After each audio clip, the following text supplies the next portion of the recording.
Hi hello ನಮಸ್ಕಾರ. ನಾನು ಇವತ್ತು ಒಂದು ವಿಡಿಯೋ ಶೇರ್ ಮಾಡ್ತಾ ಇದ್ದೀನಿ. ನಾನು ನನ್ನ ಮಗ ಬಿಜಾಪುರಕ್ಕೆ ಹೋಗಿದ್ವಿ.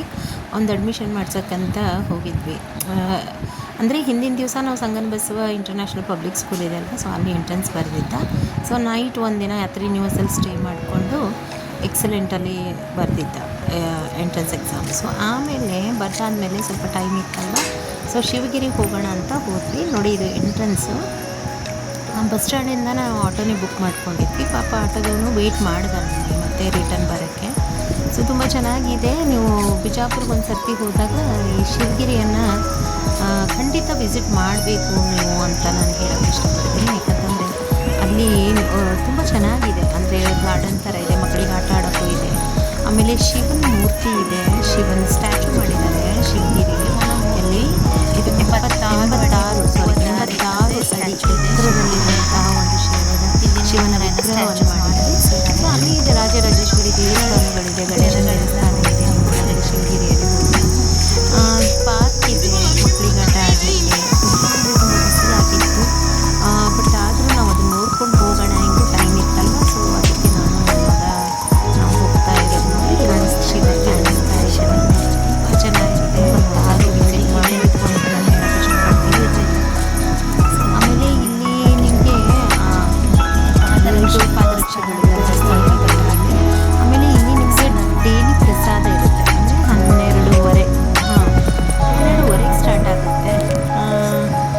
12:30ಯಿಂದ 12:30 ಸ್ಟಾರ್ಟ್ ಆಗುತ್ತೆ. ನಾವು ಹೋದಾಗ ಟೈಮ್ ಎಲ್ಲ ಇತ್ತು, ಅಂದರೆ 12:30 1 ಗಂಟೆಗೆ ಕರೆಕ್ಟ್ 12:30 ನಿಮಗೆ ಡೈಲಿ ಪ್ರಸಾದ ಇರುತ್ತೆ. ಹುಣ್ಣಿಮೆ ಮತ್ತು ಅಮಾವಾಸ್ಯೆ ಹೊರತುಪಡಿಸಿ, ಅಂದರೆ ಹುಣ್ಣಿಮೆ ಮತ್ತು ಅಮಾವಾಸ್ಯೆದಲ್ಲಿ ಮಾತ್ರ ಪ್ರಸಾದ ಇರುತ್ತೆ. ಸೊ ದಾಸೋಹ ಇದೆ ಅಂತ ಹೇಳೋಕ್ಕೆ ಇಷ್ಟಪಡ್ತೀನಿ. ತುಂಬ ಚೆನ್ನಾಗಿತ್ತು. ನಾವು ದಾಸೋಹದಲ್ಲಿ ಬಂದಿರಬೇಕಾದ್ರೆ ಆಟೋದವರಿಗೆ ಇನ್ನೊಂದು ಸ್ವಲ್ಪ ಲೇಟ್ ಆಗ್ತಾನೆ ಅಂತ ಹೇಳಿದ್ವಿ. ನೋಡಿ, ಇವಾಗ ನಾನು ನನ್ನ ಮಗ ಹೋಗ್ತಾ ಇರೋದು ಅಂತಂದರೆ ರಾಜರಾಜೇಶ್ವರಿ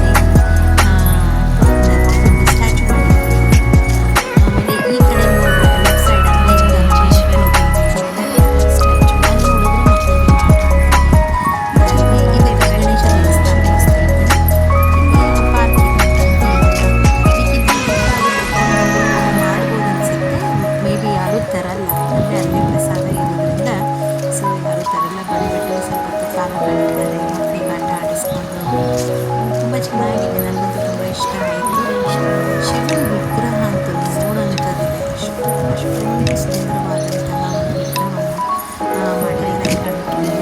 ಆಮೇಲೆ ಪ್ರಾಣಿ ಸಂಗ್ರಹಾಲಯ ಚೆನ್ನಾಗಿತ್ತು, ಮಾಡ್ತಿದ್ದಾರೆ ಅಂತ ಅನಿಸುತ್ತೆ. ಇಲ್ಲಿ ಬರ್ಡ್ಸ್ಗಳನ್ನು ಹಾಕಿದ್ದಾರೆ. ಝೂ. ಆಮೇಲೆ ಈ ಕಡೆ ಮಕ್ಕಳಿಗೆ ಆಟ ಆಡೋಕ್ಕೆ ಇದೆ. ಏನೋ ಮಾಡ್ತಾ ಇದ್ದಾರೆ. ಅಂದರೆ ಪ್ರೇಕ್ಷಣೀಯ ಸ್ಥಳವಾಗಿ ಜನರು ಹೆಚ್ಚು ಬರಬೇಕು ಅಂತ ಜನ ಬರ್ತಾರೆ. ಬಿಜಾಪುರದಲ್ಲಿ ಬಂದವರೆಲ್ಲ ಈ ಒಂದು ಶಿವಗಿರಿಯನ್ನು ಕಂಪಲ್ಸರಿ ವಿಸಿಟ್ ಮಾಡ್ತಾರೆ ಅಂತಲೇ ಹೇಳ್ತಾರೆ. ಈ ಕಡೆ ಸೈಡಿಂದ ಈ ಥರ ಕಾಣಿಸುತ್ತೆ. ಆಮೇಲೆ ಇಲ್ಲಿ ನಾಗದೇವತೆ ಒಂದು ಸ್ಟ್ಯಾಚು ಇದೆ, ಅಂದರೆ ಶಿವ, ನಾಗದೇವತೆ, ಆಮೇಲೆ ನಂದಿ ಸ್ಟ್ಯಾಚು ಇದೆ. ನಾನು ತೋರಿಸ್ತೀನಿ ನಿಮಗೆ. ತುಂಬ ಚೆನ್ನಾಗಿದೆ ಈ ಸ್ಟ್ಯಾಚು. ಇವಾಗ ನಾವು ಹೋಗ್ತಾ ಇರೋದು, ನನ್ನ ಮಗ ಹೋಗ್ತಿದ್ದಾನಲ್ಲ, ಇಲ್ಲಿ ಒಂದು ಸ್ಟೇಜ್ ಥರ ಮಾಡಿದ್ದಾರೆ ನೋಡಿ ಎದುರುಗಡೆ. ಆದರೆ ಇಲ್ಲಿ ನನಗಂತೂ ತುಂಬ ಅಂದರೆ ತುಂಬ ಇಷ್ಟ ಆಗೋಯಿತು ಆ ಸ್ಟೇಜು. ಅಂದರೆ ಯಾವುದೇ ಕಾರ್ಯಕ್ರಮಗಳನ್ನು ನಡೆಸ್ಕೋಬೇಕಾಯಿತು ಅಂತಂದರೆ, ಯಾವುದೇ ಒಂದು ಸಂಘ ಸಂಸ್ಥೆಗಳಿಂದ, ಒಂದು ಸ್ಕೂಲ್ಗಳಿಂದ ಏನೋ ಒಂದು ಕಾರ್ಯಕ್ರಮವನ್ನು ಅರೇಂಜ್ ಮಾಡಲಿಕ್ಕೆ ತುಂಬ ಒಳ್ಳೆ ಸ್ಥಳ ಅಂತ ನಾವು ಹೇಳ್ಬೋದು. ಇದು ಬಾಡಿಗೆಗೆ ಕೊಡ್ತಾರೆ ಅಂತ ಹೇಳಿದ್ದಾರೆ. ಅಲ್ಲಿ ಹಾಕಿದ್ದಾರೆ. ಚೆನ್ನಾಗಿದೆ ನೋಡಿ. ಇಲ್ಲಿ ನಂದಿ ಅಂದರೆ ಶಿವನ ವಿಗ್ರಹ ಅಪೋಸಿಟ್, ಅಂದರೆ ಎದುರುಗಡೆ ನಂದಿಯನ್ನು ಇಷ್ಟು ಬಿಸಿಲಾದ್ರೂ ನನಗೆ ಎನರ್ಜಿ ನೋಡಿ ಎಷ್ಟು ಮಗ ಬಂದಿದೆ. ಓಡ್ತಾ ಇದ್ದಾನೆ. ಎನರ್ಜೆಟಿಕ್ ಆಗಿ ಅಲ್ಲಿ